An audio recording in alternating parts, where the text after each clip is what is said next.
us at Watchtower. I'm Robin. I'm Mike. And we don't make a lot of videos anymore, but when we feel there's something we need to talk about, that's when we make a video.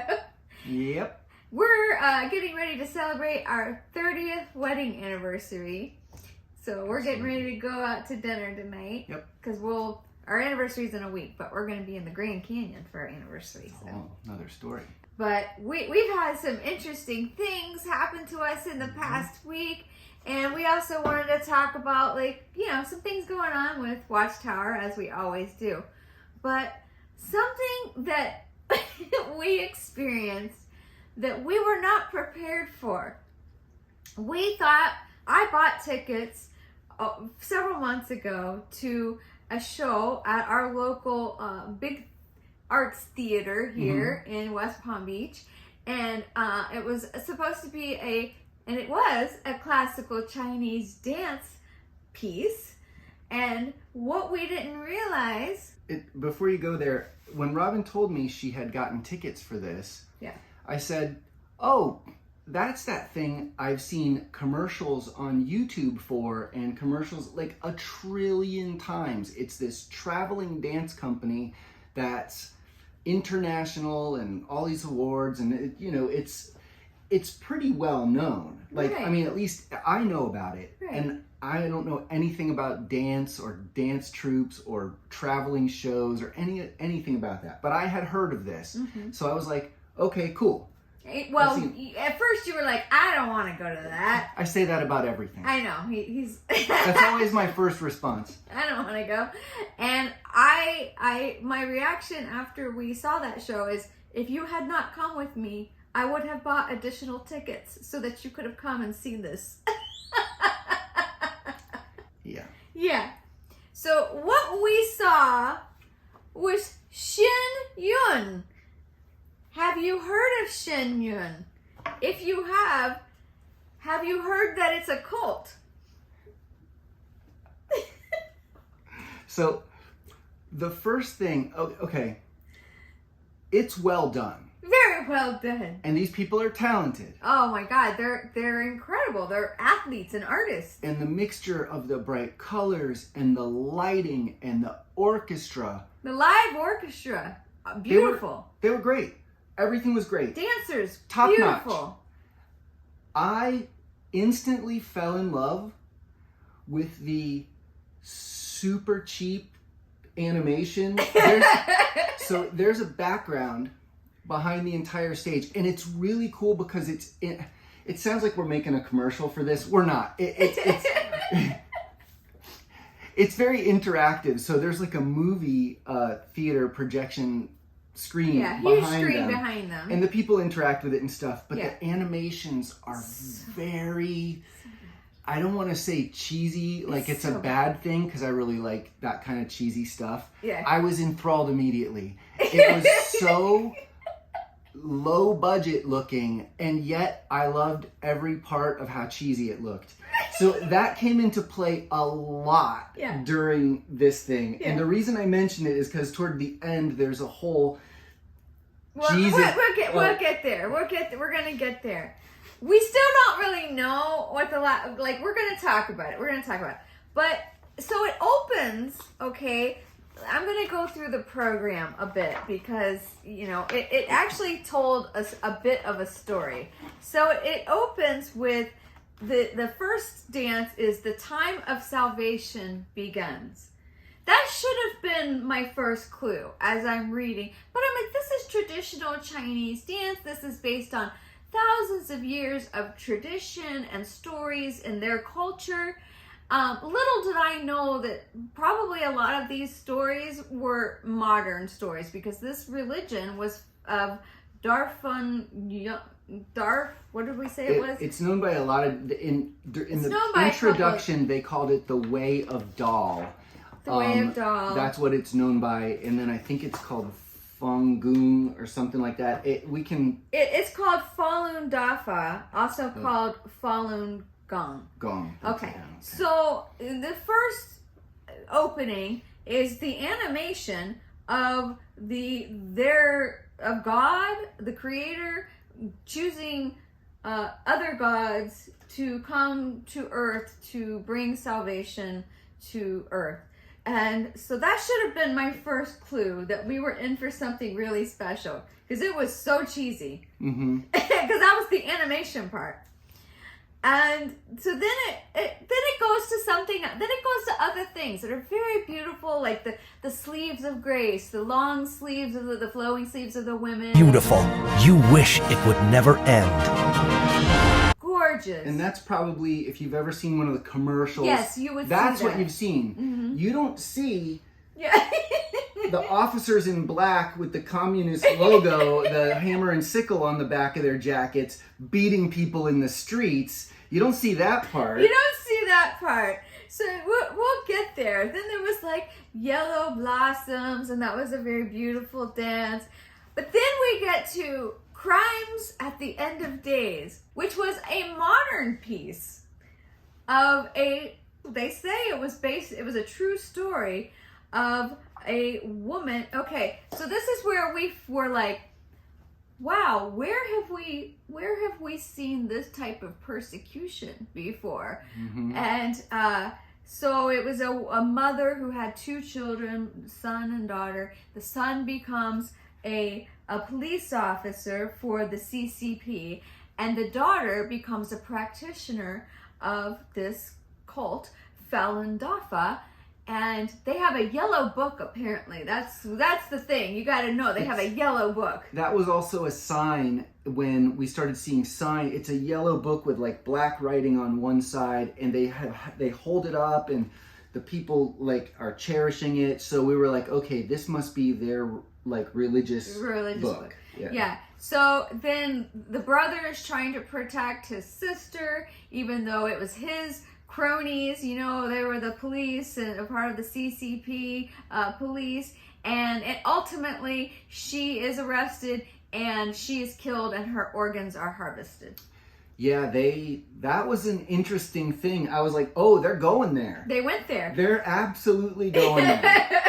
There's a cooler with a heart and like an animated drawing of a heart on the side, like they took her heart and there it goes. And, you know, it's not funny because the Chinese government does persecute religious groups like the Uyghurs, which are where they're Muslim, right?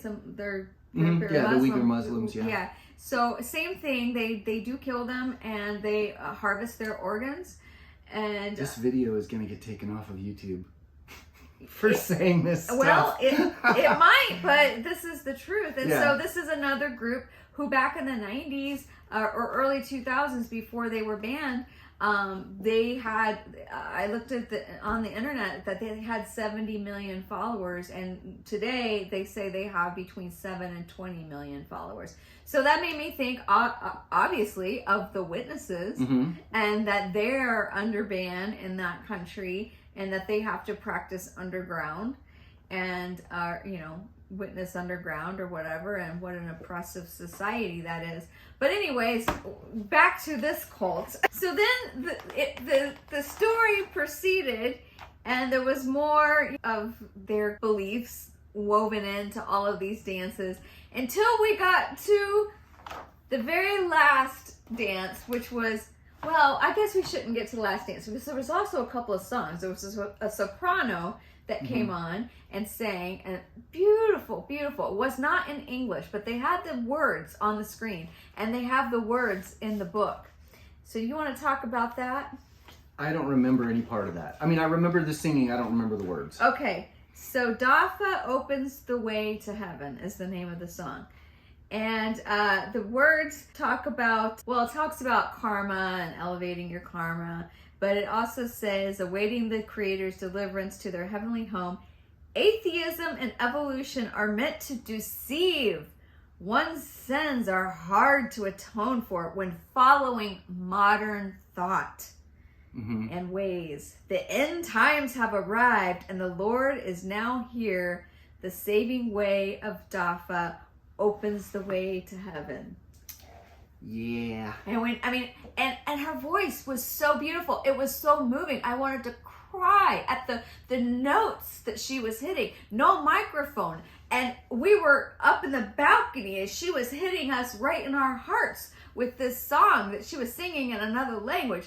And had we not seen the words, would never have guessed that this is what it was about.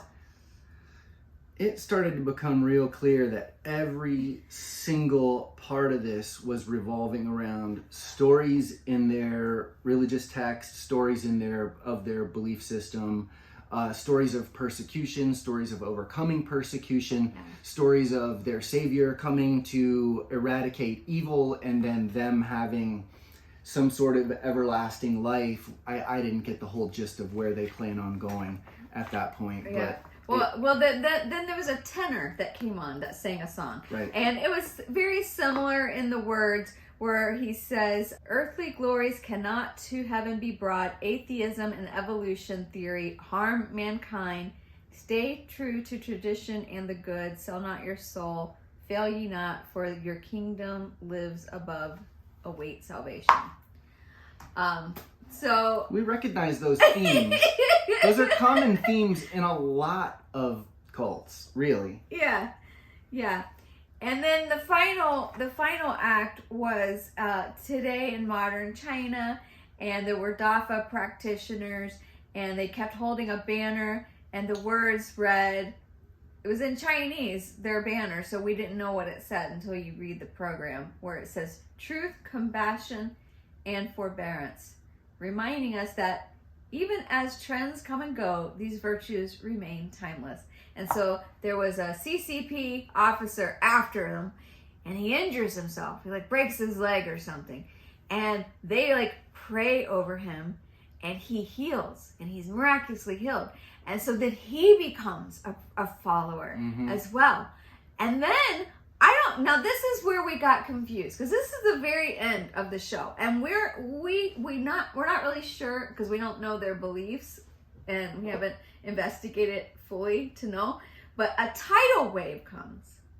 Oh yeah. Oh, this is where part of the screen in the background comes into play, because they use that very heavily at a special effects screen, so you can see, the city or wherever they're at, in this tidal wave building and building and building, and then it was their leader, whoever they were, Dafu, whatever his name is. It looked like a Buddha and Jesus mix. Yeah.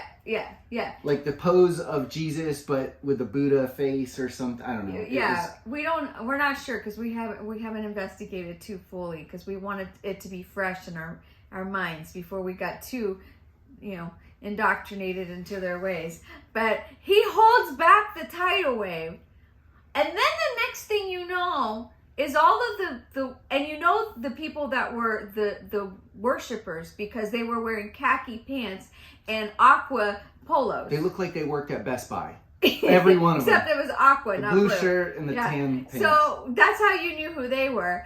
And then they're I think they were taken to heaven, because they were surrounded by those dancing fairies. But it showed them preaching to people with those books. Everybody was showing those books to people. I got the impression that their God had pushed back the tidal wave and saved humanity at that point, but I don't know. I'm not sure. I'd have to see it again, honestly. It all happened, it happened one time. I saw it one time, and I was still and what's going on? We were in disbelief of what we were seeing. And I was chuckling at all the 3D animations and all the crazy stuff going on in the background. It was a lot. But then when it ended, we just kind of looked at each other. It was like, oh, so we came in to see cult indoctrination. It had the feeling of a drama well. That was the thing. Overwhelmingly, even if I didn't see what the words were and I didn't see the translation on the screen or whatever, I was thinking, this feels like some culty BS. Right. This feels like some It felt like drama an assembly in some ways, because the man, a man and a woman would come out in between each dance and would describe the next dance that you were going to see, the next thing that you're going to see. And the way that he talked sounded like a brother at an assembly giving a talk, It sounded like the build up to a demonstration, or to a drama. Mm-hmm. Yeah, a small description and then the introduction and then it felt very familiar. It had a very familiar feeling. And the thing is, it's not that I didn't enjoy it. I thought it was cool. Yeah. I just am not going to be sucked. I have no interest in being sucked into any kind of thing. I didn't even have any concept that was a part of getting their global message out. Mm-hmm. Regardless of all of that, I don't know. I thought it was kind of cool. But if anybody out there saw it or has gone to this, if it's traveled to their city or whatever, I would be curious to see if any former witnesses have seen this and had similar thoughts to what we thought when we experienced it. But we were just so unsuspecting.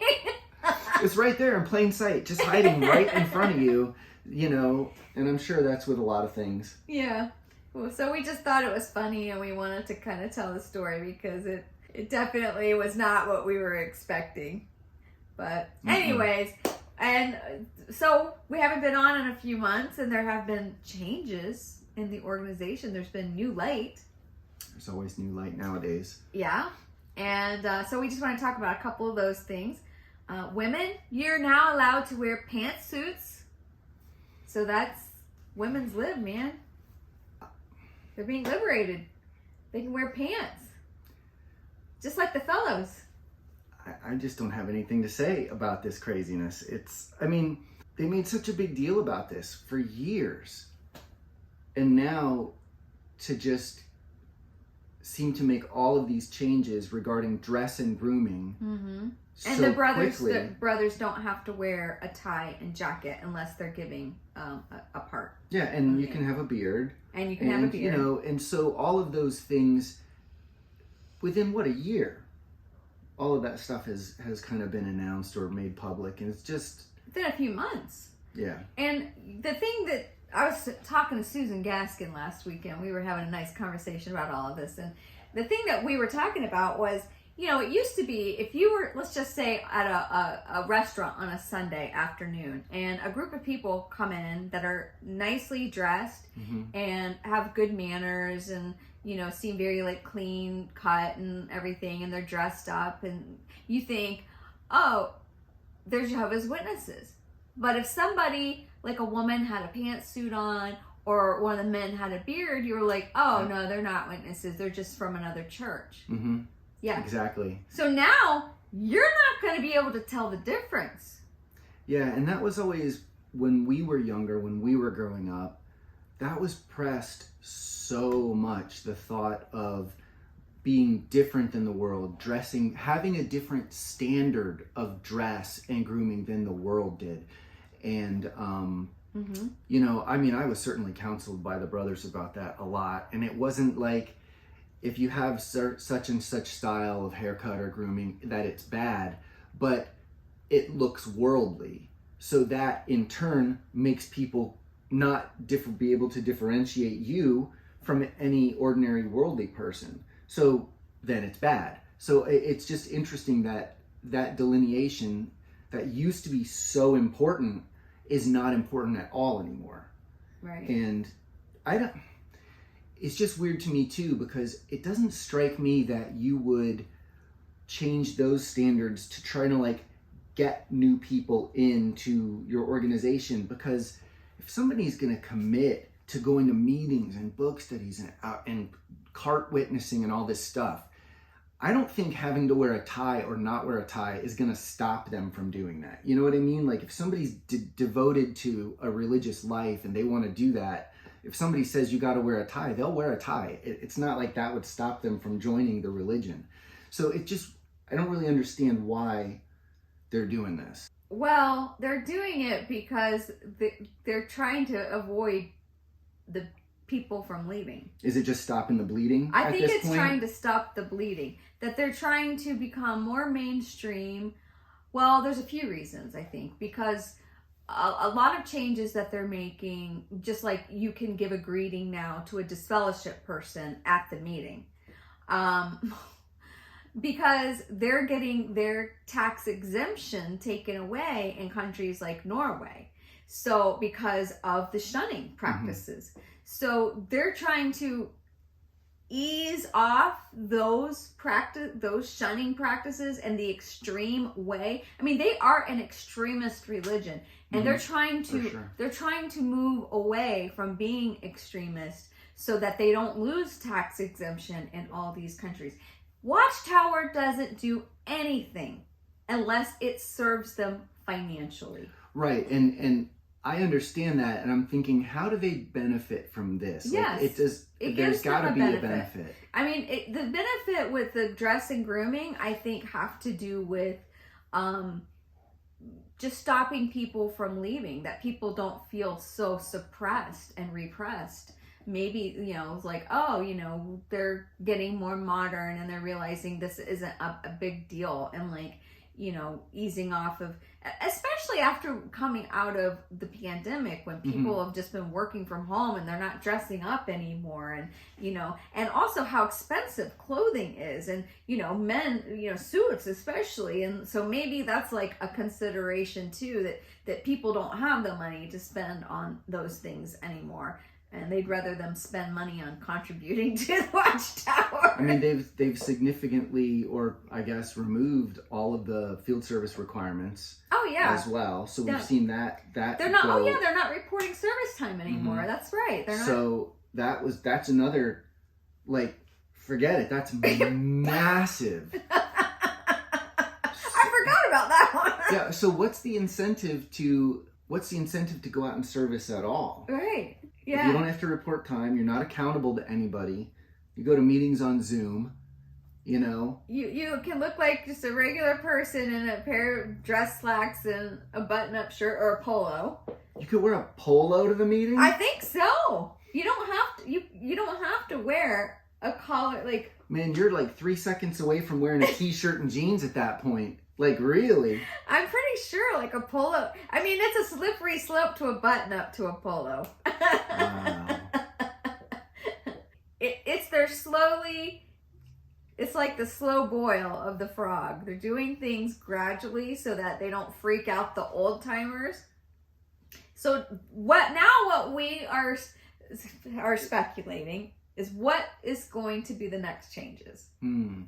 It all seems sudden to me, though. You say gradually, and that's the thing. I wonder how it looks to the people inside who have been in it as long as, like, we were in, to see what it was like in the 80s and 90s to where it is now. How do they react to all of these changes, especially since 2019, 2020? I mean, they're like, ooh, yay, Jehovah is so loving.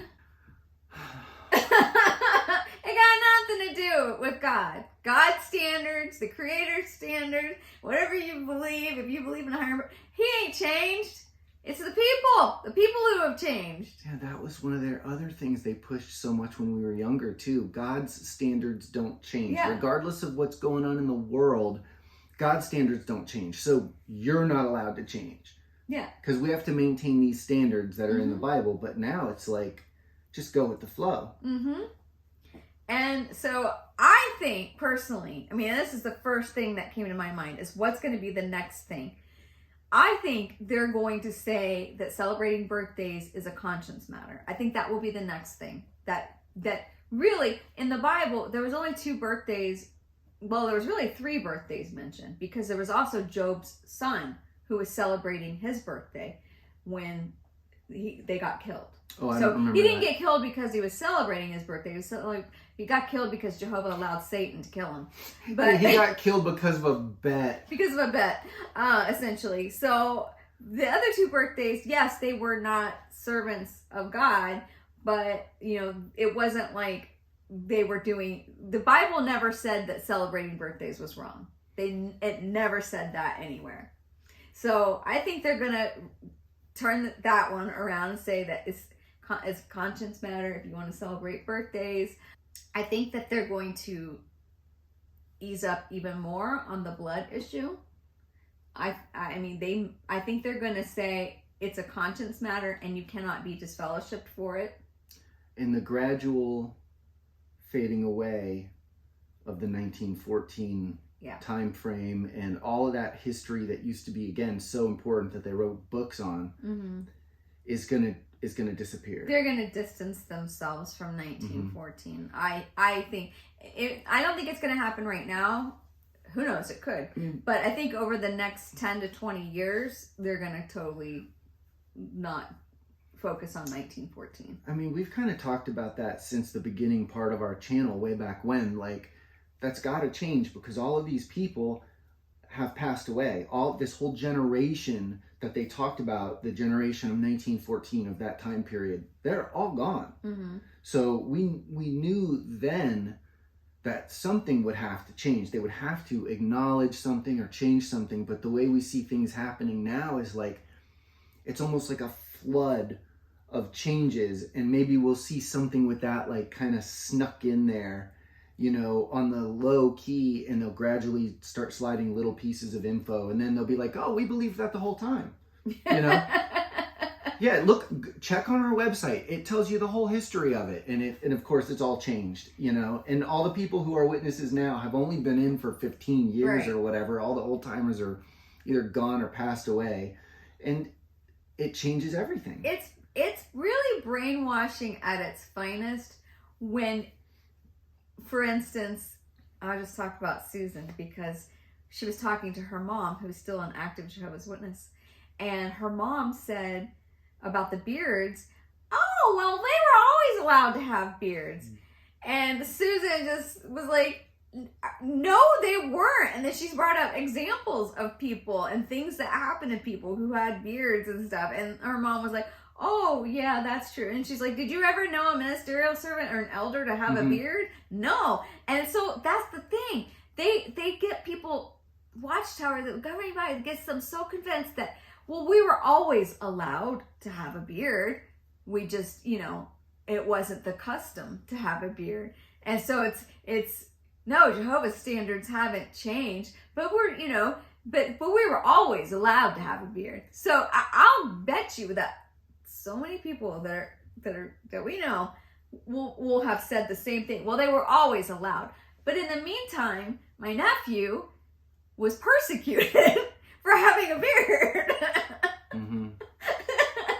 Yeah, I just imagine that at some point in the very near future, you'll start to see pictures of the 70s and 60s Jehovah's Witnesses, 80s, you know, appear online about their ministry. And some of the guys will have little beards, you know, they'll be kind of photoshopped on there.